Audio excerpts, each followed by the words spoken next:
Yo, YouTube and YouTubers. This your boy Triple Cup Chuck. And guess what? I'm up. And when I say I'm up, that means I'm up next. And you tuning in to the Triple X Box Show. Time to flex. I'm up. Double cup, feel it right. Told Chuck, I feel like every night is all night. I'm up.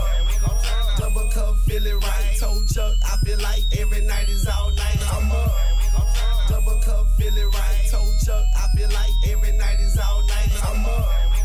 Double cup, feel it right. Told Chuck, I feel like every night is all night.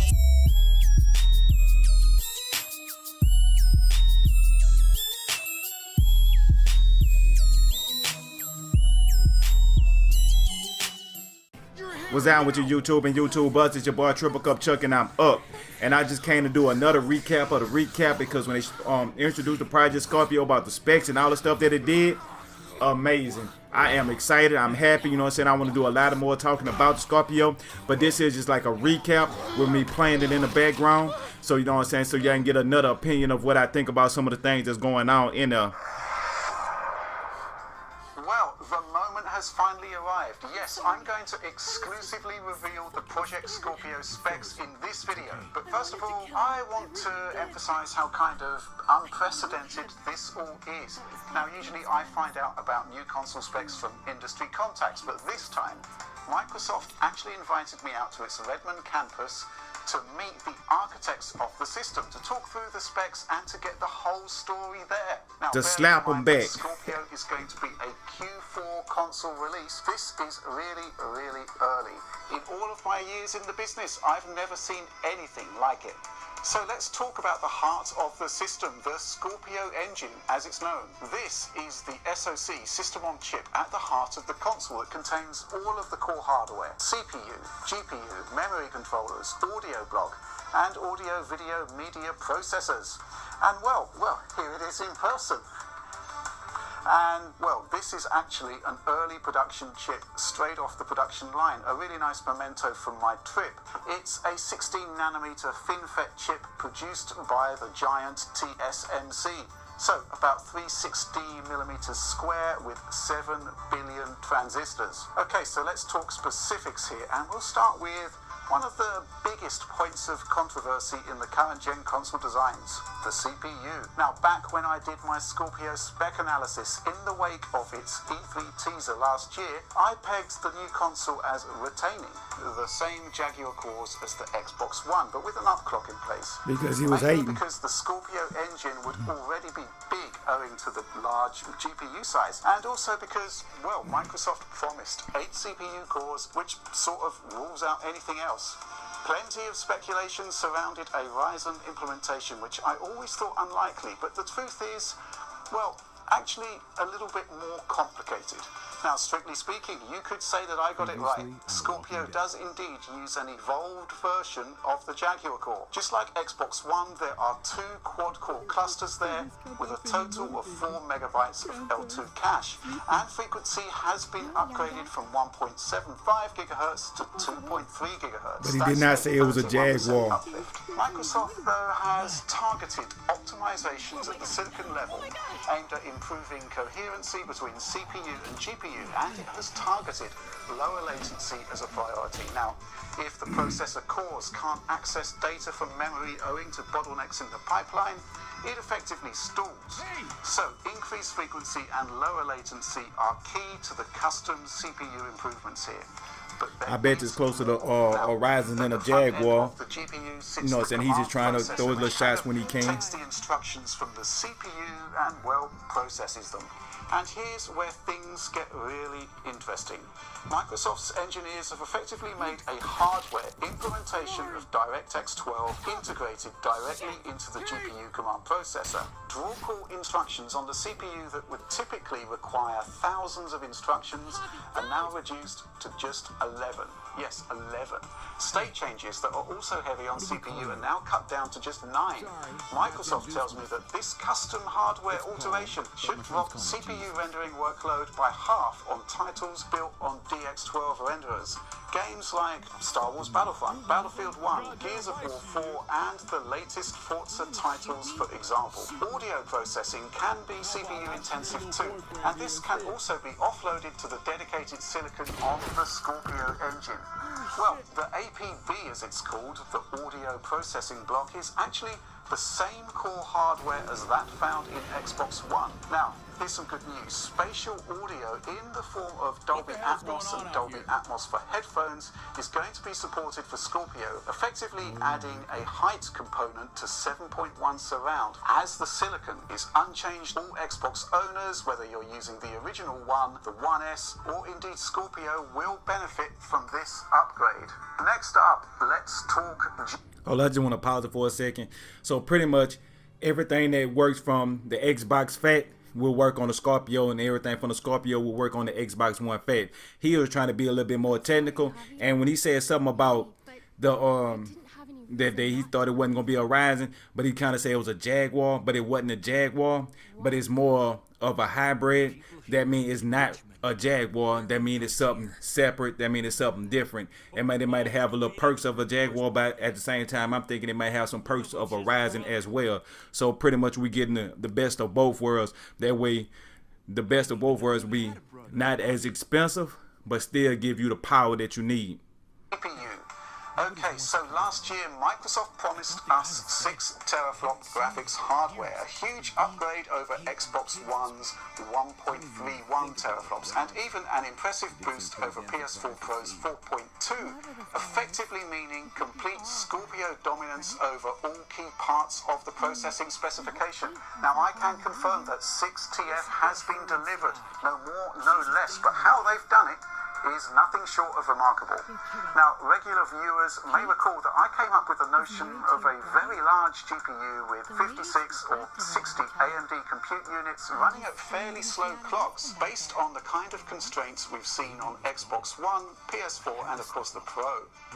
The truth is, Microsoft has broken free of those constraints in ways I'm not sure anybody could have anticipated, certainly not me. So, to cut to the chase, Scorpio only has 40 compute units, but these are clocked very, very highly, 1172 megahertz to be precise. That's up against 853 megahertz on the OG Xbox One and 911 on PS4 Pro. So compared to the new Sony console, that's an additional 11% of Radeon hardware, but a 27% boost to frequency.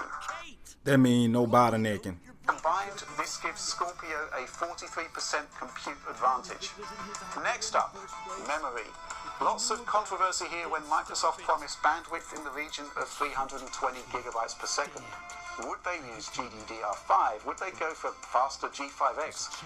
Would we see a continuation of ESRAM? Well, back in the original specs reveal, we thought Microsoft would opt for a 384-bit memory interface paired with 12 modules of GDDR5. I mean, you could actually see it on the motherboard render that Microsoft put out last year, and that's a render that turned out to be pretty close to final hardware. So, what's the score here? Pretty much what we thought, actually. 6.8 gigahertz G5 modules on a 384-bit interface, 12 of those modules in total, offering up a grand total of 326 gigabytes of bandwidth. 8 gigs of the 12 total is available to game makers, up against 5 on the original Xbox One. So that's a 60% boost in available memory for games. However, system reservation has also gone up. It's increased by 1 gigabyte to 4 gigs. So, Scorpio's dashboard, well, now that can render at 80. Pretty much, the bandwidth is how much juice it can push through without being bottlenecked. Once again, something else to keep being bottlenecked. 4K, something that wasn't possible on Xbox One S. Okay, so Microsoft has delivered, or indeed over-delivered, on all promises thus far. But part of the reason wanted to talk shit about that. HQ to talk to the people who made Scorpio was to understand that this is more than just a collection of off-the-shelf AMD parts. There's customization here. Deep customization, and a lot of it. So, Scorpio is a mid-gen refresh, right? This actually gave the development team a key advantage they've never had before. They could profile existing Xbox One games, see where the bottlenecks were on the existing hardware, and before any silicon was even fabricated, they could use hardware emulators to see how this game code actually performed, and then from there they could rebalance the hardware to achieve optimal performance. And more than that's letting you know when you have a gamer as the head of Xbox, he knows what a gamer needs. He knows what the CPU, GPU, I mean, he knows pretty much, he knows what the gamers need to be able to push the games to their maximum potential. that, once they had that final balance, they could actually customize key areas of the GPU to eliminate engine, game-specific bottlenecks. In fact, I'm told that there are around 60 specific targeted customizations throughout the GPU pipeline. Again, this is unprecedented. Hardware usually defines software, but this time the Microsoft team could approach things from the other direction, optimizing the silicon based on the way that game engines and game developers actually creating their games. The question is, would this pay off? I mean, we were promised native 4K gaming here, something you wouldn't really expect in the PC space from a 6 teraflop GPU. Well, here's Forza Motorsport 6 running on Xbox One. It's 1080p, 60 frames per second, and pretty much one of the best looking games available for the system. Back in mid-January, production parts for Project Scorpio started to arrive at Microsoft HQ. These were cobbled together at Turn 10 Studio down the road into something that sort of resembled an early prototype console. The Forza engine was ported to Scorpio in just 2 days. And, well, straight off the bat, it worked. It worked just out of the gate, something that blew the Turn 10 tech team away, something that generally just doesn't tend to happen this quickly. That's called And not only did UWP, it just fool. work, but it was fast. Brutally fast, without the benefit of any platform-specific optimization. And here's a screenshot of the demo in action. This is taken from the Nürburgring GP circuit with the maximum amount of cars possible in order to stress test the engine. Good news is, it's hitting 4K at 60 frames per second effortlessly. Take a look at the GPU utilization. With some room to play. 66.19%.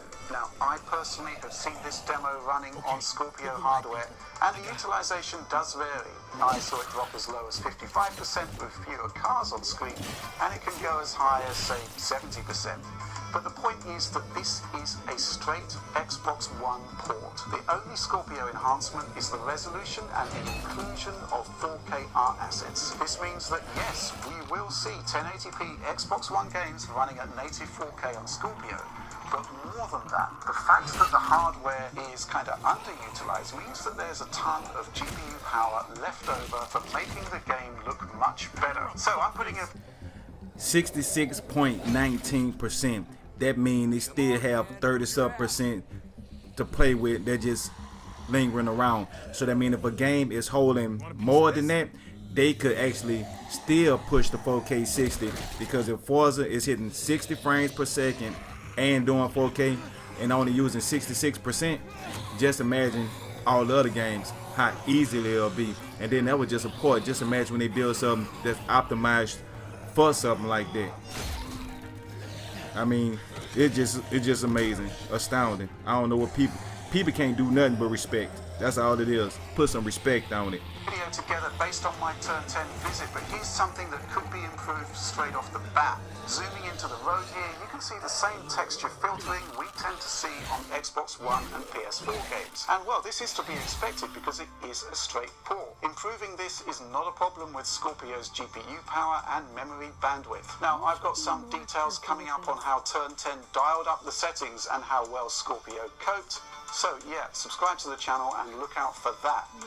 Now here's the thing, this is just one game, of course. But you know what? Based on what I saw here, the concept of the amazing looking Forza Horizon 3 running at native 4K 30 at something approaching the PC's ultra settings doesn't seem outlandish, and I can't wait to see what the team has come up with for the inevitable Forza Motorsport 7. Now I didn't see anything else running on Scorpio, but I'm told that the scalability offered by the new hardware in terms of running 1080p and even 900p engines at 4K is there on other titles, other engines. And in actual fact, Microsoft is indeed aiming for 900p games to run natively at 4K too. Now this will take more work, but they reckon it's doable based on all the profiling they've done. But you know, there's actually more to the story here. I mean, looking back at those specs, The fact that Scorpio is running its GPU at 1172 MHz locked is pretty huge.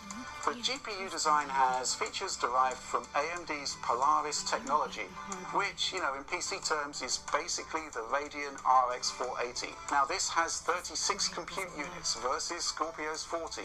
It's a smaller chip because it's a dedicated GPU, not a complete SoC, system on chip. Max boost 1266 MHz, just 94 MHz faster than Scorpio. So yeah, I couldn't quite believe that Microsoft has squeezed that much frequency out of a console part. I mean, how did they do that? Because of the control environment. Come on. How come the smartest people be the stupidest? Answers. So it turns out that efficiency in the Scorpio design isn't just baked in at the silicon level, it's there throughout the entire box. So here's the thing, Microsoft implemented what it has dubbed the Hovis method, named after the guy who came up with the concept. What that means is this: every single Scorpio engine processor that comes off the production line has its own power characteristics, well, because every piece of silicon is ever so slightly different. Rather than apply the usual one-size-fits-all power delivery system, every Scorpio motherboard is balanced with its specific processor. It helps to keep heat down and ensures peak efficiency. Now, of course, this is a big processor and it still gets hot.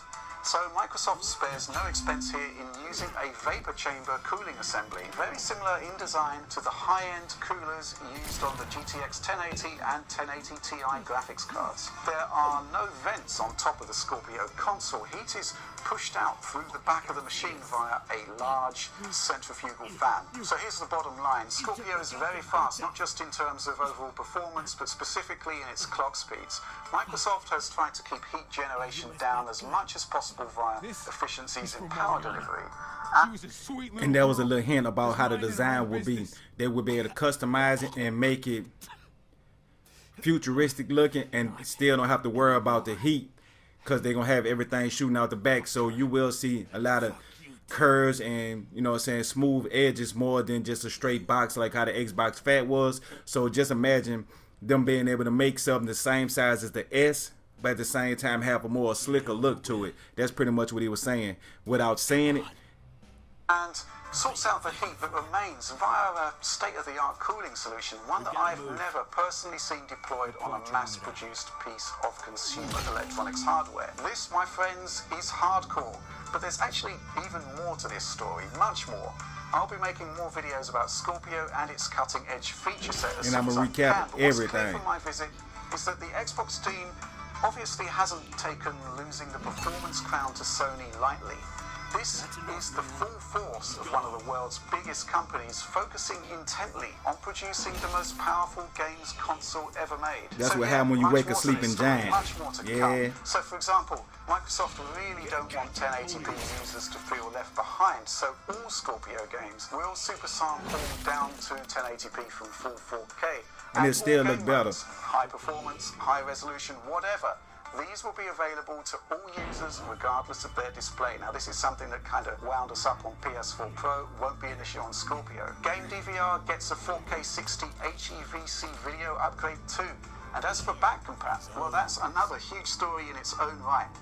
But that's all I have for you right now. Look out for more Scorpio stuff coming soon. I'm excited and I think you will be too. But for now, as always, forget all that. Anyway though, pretty much he didn't want to give up the information about the backwards compatibility. From what I was hearing was all games on the Scorpio will be back compatible, so you don't have to worry about it, because they implementing something where they could just pull the 360 games without having to worry about licenses. So therefore it'll help us out as gamers. Then they'll be able to up-res them to 4K, like pretty much how the S do. It's just gonna up-res the old 360 games to 4K if you have a 4K Blu-ray player. I mean a 4K TV, or if you have a 1080p TV, it'll just up-res them to 1080p. And then the new games that's coming out, if you have a Scorpio and worry about getting a 4K TV, if you got a 1080p TV, it's still cool. It's just gonna downsample it, it's gonna fit your TV, and it's just gonna make it look better than the S or the Fat or the PlayStation 4 would look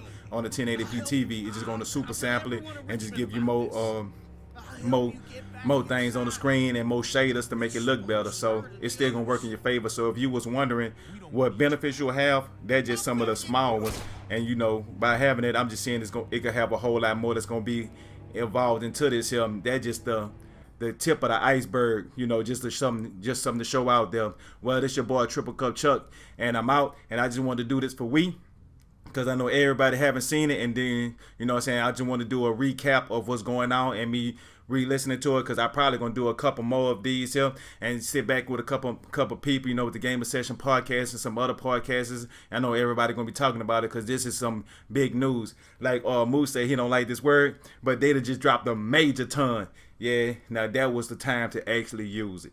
Well, this is your boy Triple Cup Chuck, and I'm out. And remember, I don't do this for me, I do this for we. So like, subscribe, and holler at your boy. And don't forget to choke that like button till it turn blue. I'm out of here.